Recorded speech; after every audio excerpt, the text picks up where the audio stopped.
This is the craziest thing I've ever seen. You have to see this. This is a shock for the EU. This is a shock for anyone who doesn't own Bitcoin right now and for anyone who's missing the Bitcoin boat. Cynthia Lummis, the US Senator, is making a groundbreaking statement about Bitcoin here that the world hasn't seen before. She's making a statement here that could send the Bitcoin price skyrocketing. Like you've never seen it before, not even close. This is absolutely shocking. And anyone who doesn't own Bitcoin right now, anyone in the EU who's missing the whole Bitcoin train, needs to see the statement.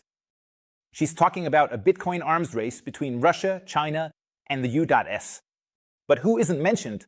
It's the EU, because the EU is going to sleep through the whole thing. This is really, really explosive, what's being discussed here.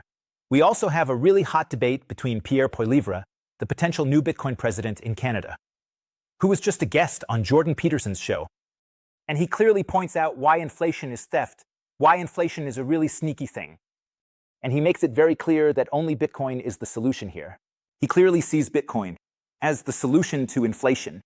He clearly points out why the citizens are systematically being stripped of their purchasing power and how that works.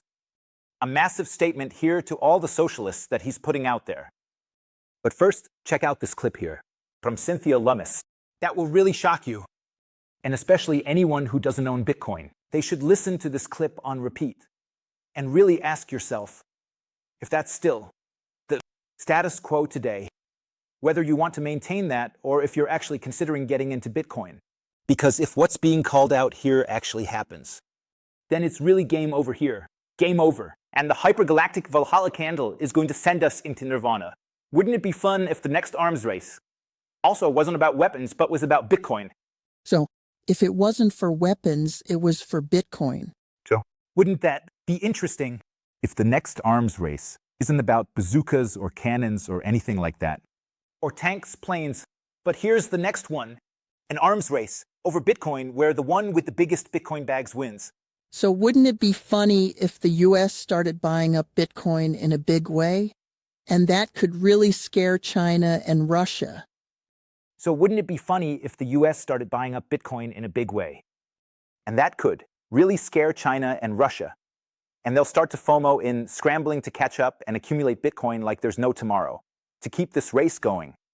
Similarly, she doesn't mention the EU even once here because she clearly knows that the EU isn't going to participate in the space race at all. They're just not open enough. That the EU isn't going to participate in the space race at all because they're just not open enough. And just like that, each of you needs to ask yourselves, who is not yet into Bitcoin, who is not open enough to this technology? Whether he really wants to sit on the sidelines in the space race or if he actually wants to participate. And we have an arms race instead of over weapons. We're challenging each other. We're going to have a race. Globally, we're challenging each other. So we're going to have an arms race, not about who has the biggest weapons. It's not about who has the biggest tanks, but who has the biggest. Who's got the biggest Bitcoin bags? Who's got the largest Bitcoin positions? And right now, Germany has a very, very small Bitcoin position.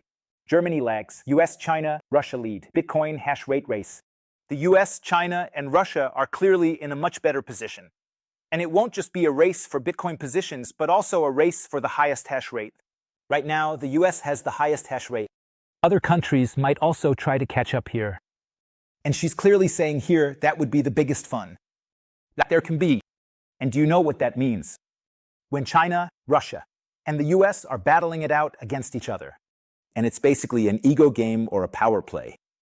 Whoever can accumulate more Bitcoin, whoever has bigger mining rigs, whoever has the better hardware bullets, whoever has the better custody solutions, and so on. And do you know what that means? That means that Bitcoin is going to explode in price so massively, like we've maybe never seen in history. We could really see the galactic Valhalla candle. It's obviously always exaggerated. I get that. But I don't have any names for that, for what could happen here. Could also be that it's all just hot air and nothing like this ever happens. You have to say that too. This is basically the call from Cynthia Lummis, who also wanted to sell the gold reserves, to buy their Bitcoin. But you have to be clear about one thing. What they're talking about here with a bit of fun and all that isn't really all that fun, because it's just fun.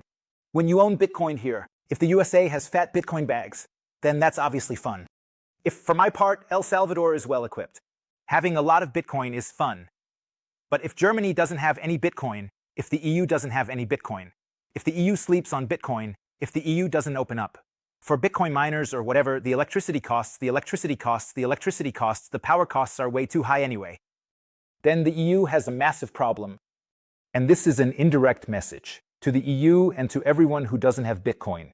So here, if you don't have any Bitcoin yet, I'll put a link down below to 21-bit coin, the easiest way to buy Bitcoin. Super easy, super simple. Here, with the code Bitcoin Hotel, you can still get up to 20% off the fees when buying Bitcoin. And now, attention, there's actually an interview with Pierre Poilievre, who was here with Jordan Peterson. And here, Pierre Poilievre explains as clearly as maybe. Very, very few people understand what inflation means. Why it's so bad. And he has also clearly stated in other interviews that Bitcoin is the solution to inflation. So he's not talking about Bitcoin right now, but first just addressing inflation. 1. Why inflation is so terrible here. The whole thing is translated into German with AI. A really highly explosive clip that packs a serious punch. The problem with inflation, there are many problems with inflation, but one of them is that it particularly punishes those who are frugal and the savers. Yeah, exactly. So inflation punishes the people who forgo instant gratification to invest in the future. Exactly. That's a really bad idea. It's terrible. Inflation is the most immoral tax for so many reasons. 1, it takes from savers, people who try to be responsible, and it makes it impossible to be responsible. Because if you refuse to play the inflation game by lending money to buy things you can't afford, will someone else do it eventually, and you won't be able to afford anything anymore. So in the end, you have to act irresponsibly. So Milton Friedman was asked what you should do with your money in times of inflation. He said, spend it. What you should do with your money in times of inflation. He said, spend it. So the first thing you want to do when inflation gets out of control is to make sure that you get rid of this thing that loses value. The second reason why it's immoral is that it takes from the poor, because the poorest people can't invest. Is that it takes from the poor, because the poorest people cannot invest. They don't have the option to buy inflation-proof assets like gold and real estate, and fancy watches, art collections, and fine wines, things that rise with inflation or even outpace it. So it's a huge transfer of wealth from the poor and the working class. For the very, very rich, a very small group of people actually gets richer. So the socialist policies that provide goods and services for Canadians, let's say, are residents of other countries. By printing money, you brutally punish the poor. Absolutely, as a result of the inflation that you create. Yeah, I mean, all socialist policies in practice take and redistribute from the working class to the super rich in practice. And I can prove that over and over again in practice. Yeah. In practice, all that redistribution that happens in these so-called socialist countries, ultimately from the working class to the super rich. That's the reality. Okay, but just one last thing about inflation. The last reason why it's so immoral is that no one votes on it. The fundamental principle of our parliamentary system is that the government cannot tax. That the parliament hasn't decided. People shouldn't have taxation without representation, right? But no one ever votes for it. That the money printing is happening. So, inflation is quietly accepted. And you blame the grocery store for the food being more expensive, or your local gas station because gas is more expensive, or your real estate agent, because how does that work? I mean, it was actually the government that drove all these things up by printing money, and you didn't even notice it. So, it's a silent thief that takes from the poor and gives to the richest, and the working class is being destroyed. And that's exactly why I'm here. I want to fight inflation. We need a policy that aims at that, stopping inflation at all costs. And that's where Bitcoin comes into play. Right now, there's probably no politician in the world as bullish on this as Pierre Poilievre. Of course, there's also Cynthia Lummis. There's always more. But this guy actually talked about Bitcoin here 2 or 3 years ago. Has everyone forgotten about all this now? Now that the Bitcoin price is going up again, he's talking about Bitcoin again. But you have to say that he was already talking about Bitcoin during the bear market.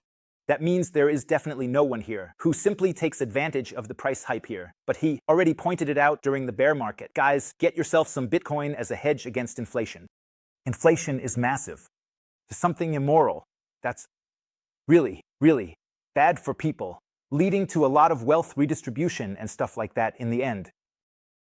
What's really crazy is that the whole world seems to be turning 180 degrees. That means more and more politicians are waking up and realizing, hey, this whole censorship thing isn't working. We need to get moving to give more freedom to the citizens here. We've just seen Mark Zuckerberg, who is opening up here, standing up against censorship. For example, Elon Musk, who is standing up against censorship. Now we see here, for example, in Canada, that Trudeau has also censored the truckers and people who protested against the government. That someone like that is now out of the picture. Now a freedom fighter like Poilievre is coming to power. In the US, we have people who are really pushing for Bitcoin, like Cynthia Lummis, Donald Trump, and many others. And it could actually be that people who are into socialism, as well as a lot of folks in the EU, are going to lose big time now. They're definitely going to start breaking down in tears. What's that supposed to mean? Now I can't manipulate people with inflation anymore. Now I can't control people through censorship anymore. I can't just push my election programs through inflation and printing money anymore. Insane. Here we finance, doing some ridiculous nonsense. Now people are starting to understand more and more. Censorship doesn't work. We don't want censorship. We want freedom. We want hard money. We don't want inflation. We don't want to be robbed. And now even politicians like Poilievre are going on TV. Or not on TV, but here with Jordan Peterson, and clearly explaining why inflation is so nasty. And people like in Argentina, even in Malaysia, are explaining, hey, what's the problem with our economic system, with our financial system? We need to rely on free markets here. We need to deregulate. We need to get rid of all the bullshit jobs. Outside, they're doing chainsaw massacres, and more people are getting into it. Big people, big personalities. And this could really be the opportunity of the century for Bitcoin to break through here now. That means Bitcoin is an idea whose time has come. And nothing is as powerful as an idea whose time has come. And that's why Bitcoin is going to win. And then I actually recommend you to use a Bitcoin hardware wallet. I'll put a link to a tracer down below for you. Hardware wallet, the easiest way to protect your Bitcoin from thieves, hackers, and any exchange disasters, so that you can be self-sufficient. And if the Bitcoin price really skyrockets, like Cynthia Lummis has already hinted at here, then you're in a really good position here, really well positioned. Because just imagine you have one Bitcoin and it's worth $100,000 value. And at some point you'll reach 1,000,000. If it's worth $1 million, you definitely don't want to leave your Bitcoin carelessly sitting on an exchange. That's why down below with the code Bitcoin Hotel at the link to the TREZOR hardware wallet, you even get a 10% discount when buying your hardware wallet. See you later. Peace.